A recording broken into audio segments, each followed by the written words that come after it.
Assalamualaikum warahmatullahi wabarakatuh. Selamat pagi, salam sejahtera untuk kita semuanya. Perkenalkan, nama saya Nurse Denny Masyaputra SKEP MKEP, adalah salah satu dosen tetap Prodi Keperawatan Fakultas Ilmu Kesehatan dan Teknologi Informasi Kesehatan Universitas Alifah Padang. Dengan kualifikasi pendidikan saya adalah S1 Keperawatan Sekolah Tinggi Ilmu Kesehatan Ceria Buana Lubuk Baksu. Program Studi Profesi Nurse Sekolah Tinggi Ilmu Kesehatan Ceria Buana Lubuk Baksu. S2 Ilmu Keperawatan Universitas Pajajaran dengan peminatan keperawatan komunitas. Spesialisasi saya adalah mengajar pada mata kuliah komunikasi dalam keperawatan dan keperawatan komunitas dan keluarga yang sesuai dengan kualifikasi pendidikan saya, yaitu keperawatan, di mana mata kuliah ini terdistribusi di semester genap, yaitu pada semester 2 dengan bobot SKS 3 SKS, yang mana 2 SKS adalah teori dan 1 SKS adalah praktek. Pada proses pembelajaran, metode yang saya akan ajarkan yaitu adalah metode pembelajaran menggunakan sistem DIA atau Delivery, Interaction, and Assessment. Nah, sebelum saya melanjutkan, saya akan menjelaskan terlebih dulu terkait tentang deskripsi mata kuliah yang diampu saat mata kuliah komunikasi dalam keperawatan, capaian pembelajaran, materi pembelajaran, dan model pembelajaran komunikasi dalam keperawatan. Baik, deskripsi mata kuliah komunikasi dalam keperawatan yang pertama itulah mata kuliah ini mempelajari tentang prinsip-prinsip komunikasi umum beserta aplikasinya dalam konteks pelayanan kesehatan secara umum dan secara khusus diperuntukkan bagi individu, kelompok, keluarga, dan masyarakat serta dalam tim kesehatan untuk berbagi tantangan baik praktis, klinis maupun komunitas. Selain itu, dibahas pula tren dan isu yang berkaitan dengan perkembangan komunikasi dalam kesehatan.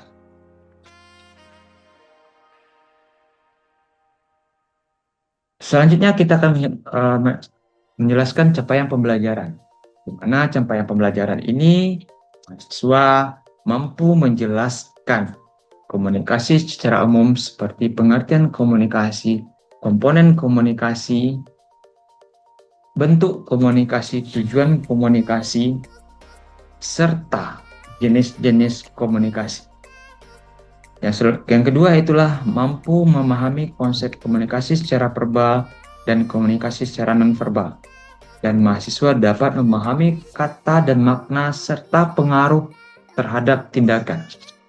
Yang ketiga, mahasiswa mampu menganalisis dan menerapkan konsep komunikasi efektif dalam membina hubungan interpersonal seperti pengertian komunikasi efektif dan komponen-komponen komunikasi efektif.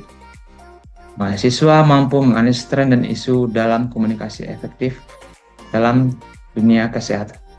Mahasiswa dapat menganalisis konsep komunikasi dalam konteks pelayanan kesehatan, khususnya komunikasi multidisiplin, secara isbar. Mahasiswa mampu menganalisis faktor-faktor yang mempengaruhi komunikasi.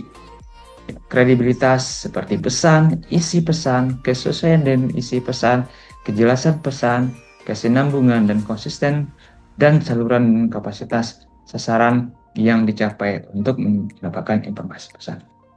Yang selanjutnya, mahasiswa dapat menganalisis konsep komunikasi dalam konteks pelayanan kesehatan, khususnya komunikasi multidisiplin secara TBK. Mahasiswa mampu mensimulasi komunikasi secara efektif dan hubungan interpersonal, baik itu dengan klien, keluarga, kelompok, masyarakat, sesama perawat, dan tenaga kesehatan lainnya dalam konteks dunia keperawatan jiwa, keperawatan maternitas, keperawatan anak, keperawatan gerontik, dan keperawatan maternitas nantinya.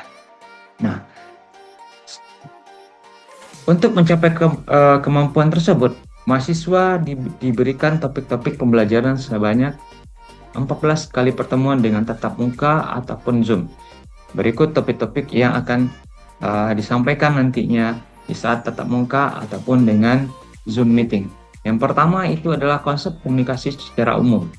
Jenis-jenis komunikasi, konsep komunikasi efektif, faktor-faktor yang mempengaruhi komunikasi, komunikasi dalam konteks sosial dan latar belakang budaya serta keyakinan, komunikasi dalam konteks pelayanan kesehatan khususnya komunikasi di multidisiplin, perspektif, tren, dan isu dalam komunikasi kesehatan. Yang selanjutnya komunikasi efektif dalam keperawatan komunitas. Mahasiswa mengenal komunikasi efektif dalam keperawatan keluarga, keperawatan gerontik, keperawatan maternitas dan anak, dan keperawatan jiwa, termasuk juga dengan komunikasi dalam pelayanan kesehatan khususnya komunikasi multidisipliner.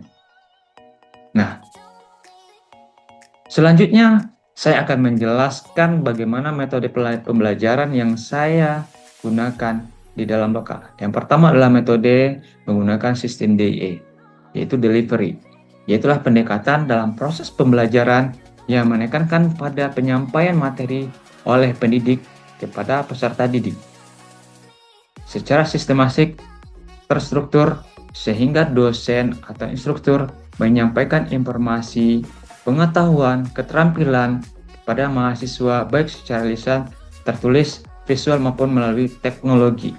Nah, pada proses ini saya melakukan kegiatan role play, bagaimana mahasiswa itu mampu berkomunikasi efektif, mampu menerapkan komunikasi yang baik dan benar kepada pasien, kepada keluarga, masyarakat, teman sejawat, dan tenaga kesehatan yang lainnya. Yang kedua, interaction.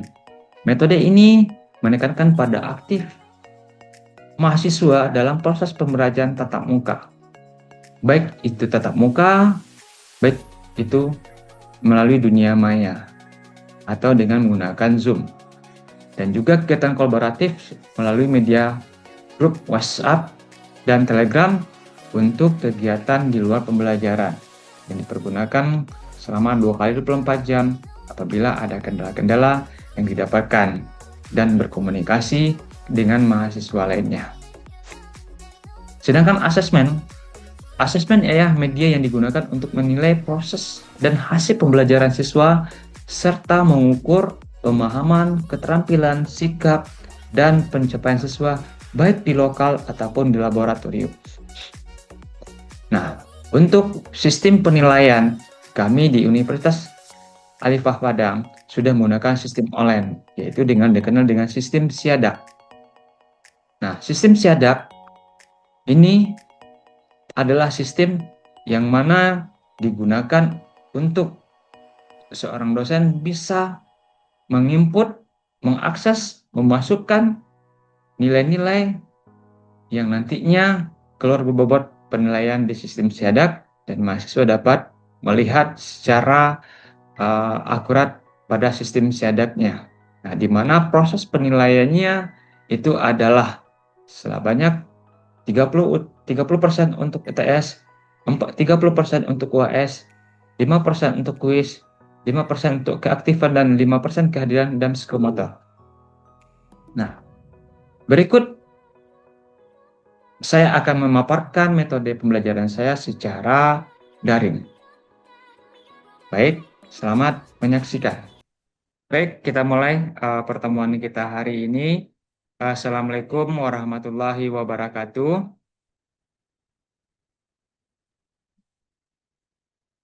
Ya, selamat pagi, salam sejahtera buat kita semuanya ya. Apa kabar Anda semuanya pada hari ini? Oke, Sehat, mudah-mudahan Pak. sehat-sehat saja ya. Waalaikumsalam Nah, warahmatullahi sesuai dengan wabarakatuh. kontrak perkuliahan kita untuk pertemuan pertama, ya, kita akan membahas tentang konsep komunikasi. Nah, di mana konsep komunikasi ini penting sekali ya untuk kita sebagai seorang tenaga kesehatan berkomunikasi dengan pasien, berkomunikasi dengan keluarga pasien, masyarakat, komunitas, dan lainnya.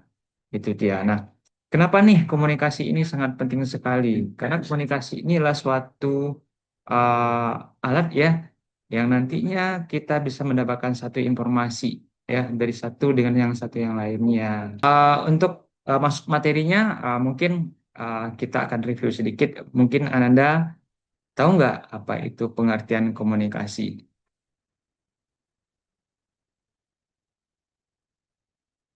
Ya, silakan. Siapa yang bisa membantu untuk menjawab ya pertanyaan Bapak? Ya, apa sih yang dimaksud dengan komunikasi? Siti? Proses pertukaran informasi, Pak. Iya, bagus sekali ya. Proses pertukaran informasi. Nah, kita akan lihat apa sih pengertian komunikasi. Ya, komunikasi adalah komponen dasar dari hubungan antar manusia dan meliputi pertukaran informasi, perasaan, pikiran, dan perilaku antara dua orang atau lebih. Ya, ini menurut beberapa ahli. Ada juga yang komunikasi adalah suatu proses di mana dua orang atau lebih ya membentuk atau melakukan pertukaran informasi ya satu sama lainnya sehingga terjadinya saling pengertian ya yang mendalam. Nah, begitu juga kalau kita seorang tenaga kesehatan ya adanya hubungan yang sangat erat dengan pasien ya hubungan trust bina hubungan trust saling percaya agar apa informasi-informasi tersebut ya mendapatkan uh, apa keluh kesah dari pasien tersebut. Nah, selanjutnya kita masuk pada komponen-komponen komunikasi. Nah, seperti yang Anda ketahui, itu apa-apa aja komponen-komponen komunikasinya. Bisa bantu? Izin, Ya, silakan. Silakan. Siapa tadi? Yova, Pak. Oh ya, silakan ya, Komponen Pak. saluran penerima umpan balik, Pak. Ya, umpan balik. Ya, sangat bagus sekali ya, sangat betul sekali itu ya. Karena yang komponen yang pertama itulah pengirim pesan. Yaitulah orang yang punya ide untuk disampaikan kepada orang lain atau informasi dari orang satu ke orang lain untuk menyampaikan informasi. Yang kedua adalah penerima pesan, adalah orang yang dapat memahami pesan ya dari pengirim pesan. Nah, seperti tadi yang kita sudah contohkan gitu ya. Paham tidak? Nah, itu. Ketika informasi itu disampaikan, mengerti tidak? Nah, habis dimengerti, dilaksanakan tidak? Gitu. Dan lagi itulah pesan. Pesan itulah informasi yang akan disampaikan.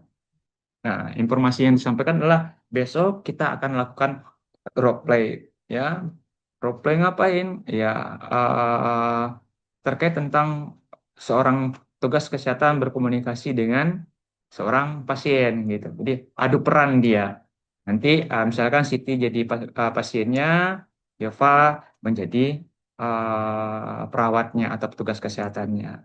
Nah, media. Media inilah alat atau sarana yang digunakan untuk menyampaikan pesan. Nah, banyak sekali media yang digunakan. Nah, kalau yang seperti yang kita sampaikan tadi itu kan medianya secara langsung verbal. Ya, yang nonverbalnya misalkan kayak adanya informasi-informasi ketika kita berjalan di rumah sakit, informasi 10 penyakit terbanyak, misalkan seperti itu. Jalur alur ataupun alur pendaftaran pasien, ya, alur alur untuk membuang limbah dikategorikan uh, jar, jarum suntik, injeksi atau alat-alat yang berhubungan dengan sampah-sampah medis, sampah-sampah non medis gitu. Terus misalkan seperti itu. Ya. Dan umpan balik ini adalah isyarat atau tanggapan yang berisi kesan verbal atau non verbal. Sehingga ketika seorang menanyakan, udah paham pesannya? Sudah. Apa isi pesannya? Besok kita melaksanakan role play. Nah, seperti itu. Nah, selanjutnya ada prinsip dasar dalam komunikasi.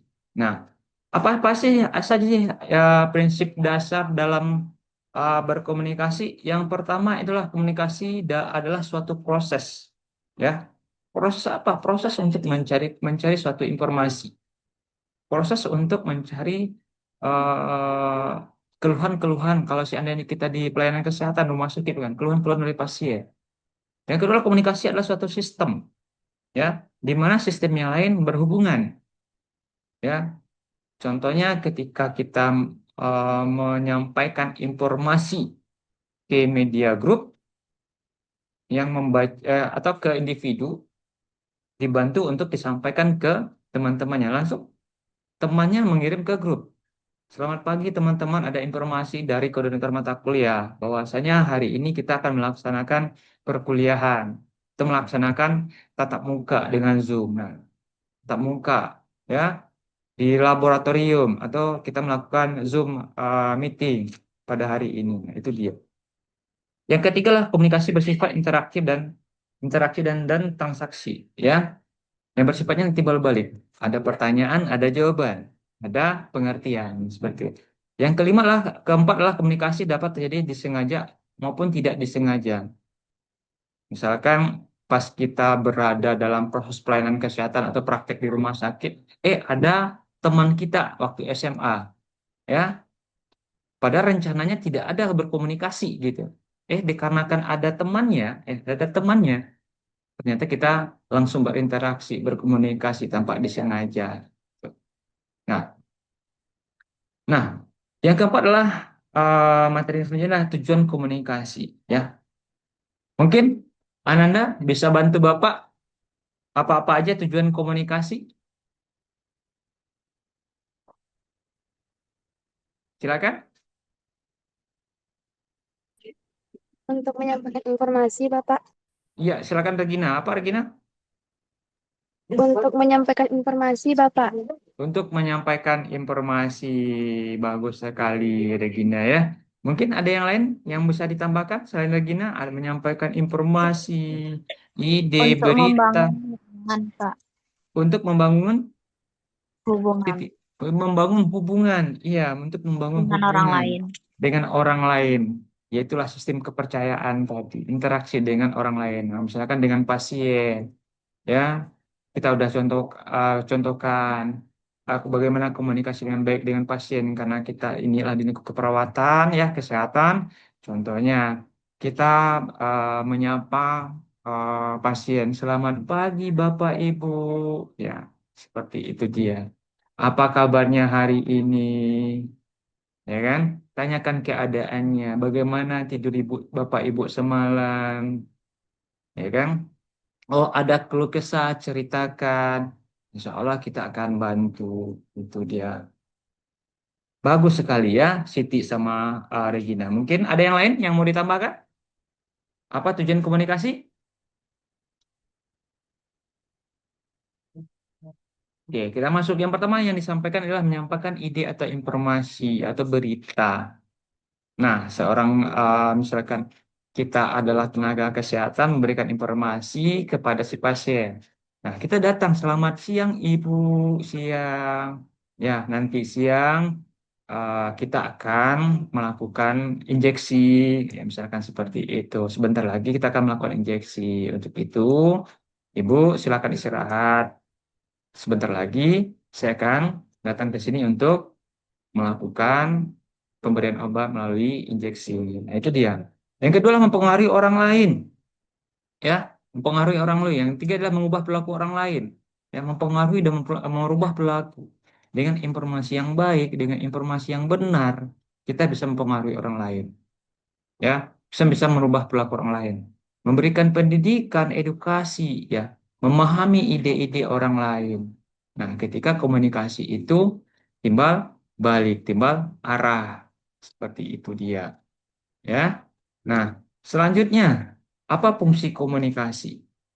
Ya, fungsi komunikasi yang pertama itu adalah misalkan ya Bapak contohkan fungsi komunikasi yang pertama itu adalah manusia dapat mengontrol lingkungannya, ya, dengan berkomunikasi, ya, kita dapat mengontrol lingkungan, apalagi komunikasi itu sesuai dengan aturan, sesuai dengan adabnya, sesuai dengan tempatnya, tidak terlalu sombong dalam berkomunikasi, sehingga apa? Lingkungan kita itu tuh bisa kita kontrol gitu. Itu dia. Yang kedua itulah manusia dapat beradaptasi dengan lingkungan, ya. dengan komunikasi yang baik. Contohnya ketika Anda nanti praktek di rumah sakit, Anda tegur sapa sama uni-uninya, Anda tegur sapa dengan pasiennya, walaupun tidak tahu selamat pagi kakak, nama kakaknya atau nama pasiennya, minimal komunikasinya dengan nonverbal, senyum, itu memberikan satu penghargaan kepada orang lain. Ya, yang ketiga melakukan transformasi warisan sosial ya kepada generasi berikutnya. Nah, makanya uh, kalau kita dalam pelayanan kesehatan keperawatan, apabila kita berkomunikasi yang kurang bagus atau mendengarkan komunikasi kurang bagus dan kita meniru komunikasi tersebut, berarti ya transformasi warisan sosial kepada generasi berikutnya masih gitu-gitu aja gitu. Enaknya kalau kita mendengarkan komunikasi dengan pasien itu kurang efektif, ah, kita melakukan komunikasi yang lebih baik. Untuk apa? Agar seorang tenaga kesehatan itu dikenal dengan ramah, dikenal dengan suka senyum, dikenal dengan baik, gitu seperti itu. Nah, yang keempat adalah sebagai informasi, yang kelima adalah sebagai sosialisasi, ya, informasi menyampaikan informasi kepada orang lain, sosialisasi kita bisa bersosialisasi dengan orang lain dengan tempat-tempat yang baru, ya, bisa juga memberikan motivasi dengan teman-teman yang rasa-rasanya ada permasalahan gitu dia.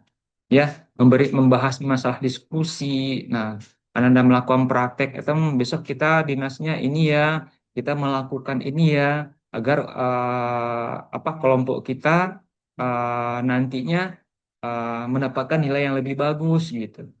Nah, itu dia memberikan pendidikan, ya, memajukan kebudayaan. Nah, dengan komunikasi, ya, dengan komunikasi yang baik. Nah, contohnya di Indonesia, berapa banyak bahasa, ya, bahasa yang kita gunakan. Ya. Contohnya aja Sumatera Barat, ya, antara bahasa Payakumbuh, ya, Si Junjung Damas Raya, Pasaman itu berbeda-beda sekali itu. Itu dia. Hiburan, ya, media massa, integrasi. Itulah fungsi-fungsi dalam berkomunikasi agar kita paham nantinya dalam dunia komunikasi dan pelayanan kesehatan. Nah, apa sikap dalam berkomunikasi? Nah, mungkin bisa bantu Bapak. Apa sikap kita dalam melakukan komunikasi dengan orang lain atau dengan pasien? Nanda? Empati, Pak. Ya, empati, Yova. Selanjutnya, sangat bagus sekali. Ada lain? Hormat dan kejujuran, Bapak. Ya, hormat dan kejujuran. Regina, sangat bagus sekali. Ada yang mau Sopan menambahkan? santun, Bapak. Iya, Siti. Apa Siti? Sopan santun, Bapak. Sopan santun. Ya, sangat bagus sekali. Nah, kita lihat satu persatu. Ya, sikap dalam berkomunikasi. Yang pertama adalah gerakan tubuh, sikap tubuh, ekspresi wajah, dan sikap lainnya. Nah, karena kita ini adalah orang kesehatan atau orang keperawatan, gerakan tubuh itu mencerminkan, ya, ketika kita datang pertama menemui pasien, kita sifatnya cuek, ekspresi wajah agak gersang gitu. Nah, yang kedua adalah jarak. Ya, pertahankan jarak. Kenapa? Dengan jarak bisa mengakibatkan satu kehangatan dalam berhubungan berkomunikasi. Ya, tidak terlalu jauh dan tidak terlalu dekat. Saling menghargai dia. Nah, itu dia. Sentuhan.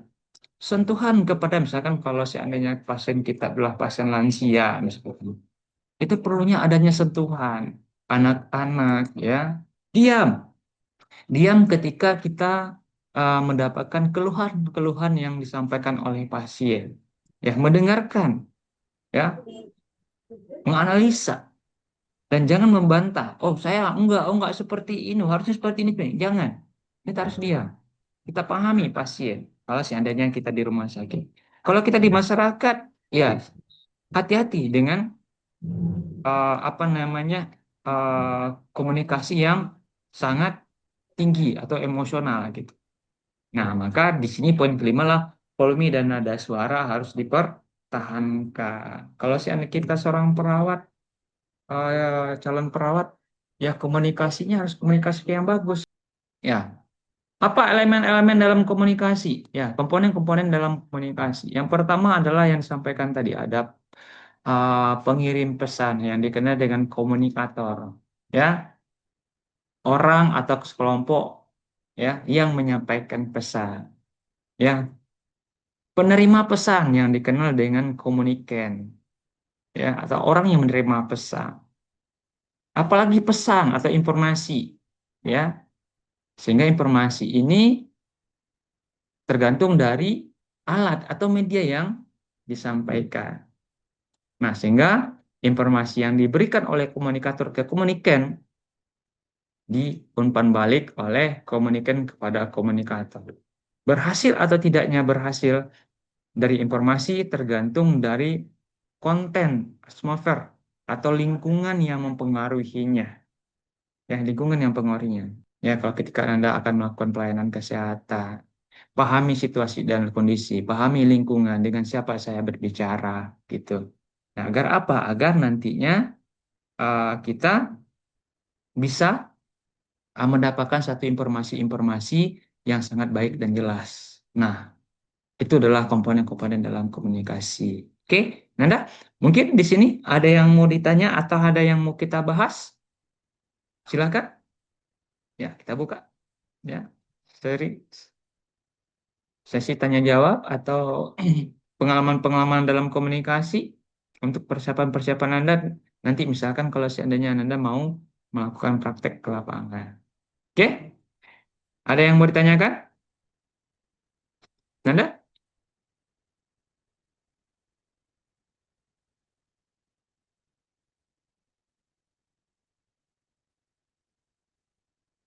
Regina, ada yang mau ditanyakan, Regina?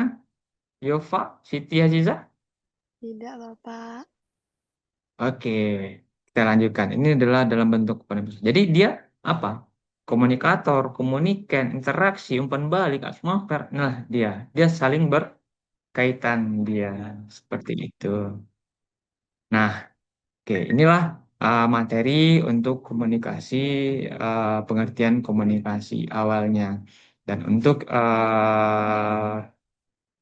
pertemuan berikut itu adalah bagaimana kita menerapkan komunikasi ya kepada orang-orang di sekitar kita dulu sebelum kita melakukan komunikasi dengan contohnya pasien, ya perawat, teman sejawat ya. Oke, Ananda, ada yang mau ditanyakan? Silakan. Ada yang mau ditanyakan, Ananda? Tidak, Bapak. Baik, kalau tidak ada, terima kasih ya atas kesempatan hari ini ya. Mudah-mudahan apa yang kita bahas hari ini menjadikan suatu ilmu pengetahuan ya berkomunikasi dengan masyarakat nantinya, apalagi kita dunia kesehatan, apalagi kita itu adalah perawat, harus menjaga komunikasi, harus menjaga etika komunikasi, adab berkomunikasi, jangan nanti kita salah dalam berkomunikasi dan orang beranggapan kita adalah orang yang tidak baik dalam berkomunikasi. Baik, terima kasih atas kesempatan hari ini. Sampai ketemu di pertemuan berikutnya. Jangan lupa kita tutup dengan pantun. Ubur-ubur ikan lele. Cukup sekian dan terima kasih, Le. Assalamualaikum warahmatullahi wabarakatuh.